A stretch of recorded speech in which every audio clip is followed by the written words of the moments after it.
মা জলদি চলো, তুমি আজকেও আমাকে স্কুলে যাওয়ার জন্য দেরি করে ফেলেছো। জিনি, এই বাবু তোমার বয়স কত? 6 বছর বয়স আমার। আরে আমরাও তো 6 বছর আগেই আলাদা হয়েছিলাম। আরে এই বাচ্চা তো মনে হচ্ছে আমার। বাপরে, এত দামি গাড়ি।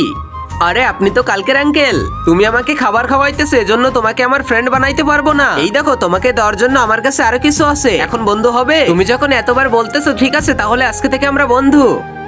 তুমি কোথায় গেছিলে আর এটা কাকে বাড়িতে নিয়ে এসেছো? এটা হলো আমার নতুন ফ্রেন্ড, আজ থেকে এখানেই থাকবে আর আমরা দুইজন মিলে প্রতিদিন খেলা করব। আরে এটা তুমি কাকে নিয়ে এসেছো? এই কোথায় যাচ্ছ তুমি? আমাদের সাথে থাকতে হলে আমাদের সব কাজ তোমাকে করতে হবে। যাও এবার আমাদের জন্য খাবার বানিয়ে নিয়ে এসো। এই তুমি কত খারাপ খাবার বানিয়েছো। আর এদিকে আমি তোমাকে ফ্রেন্ড বানিয়ে বাড়িতে নিয়ে এসেছি। বন্ধু দেখো, মা কতটা বিরক্তর ভিতরে আর ভয়ের ভিতরে থাকে। এই মেয়ে, তুমি তো অনেক সুন্দর, তোমাকে তো আমার কাছে থাকা উচিত। এই তুমি কে? তোমার জন্য ভালো হবে আমাদের মধ্যে এসো না, তাহলে কিন্তু অনেক ভয়ঙ্কর কিছু হবে। তোমরা জানো আগে তোমরা দুইজন দুইজনকে অনেক ভালোবাসতে, তোমরা দুইজন আবার একসাথে হয়ে যাও প্লিজ। আর আগে মহান আল্লাহকে তুমি ভালোবাসলে লাইক এন্ড সাবস্ক্রাইব করে দাও। আর পার্ট 2 দেখতে চাইলে অবশ্যই কমেন্টে পার্ট 2 লিখো।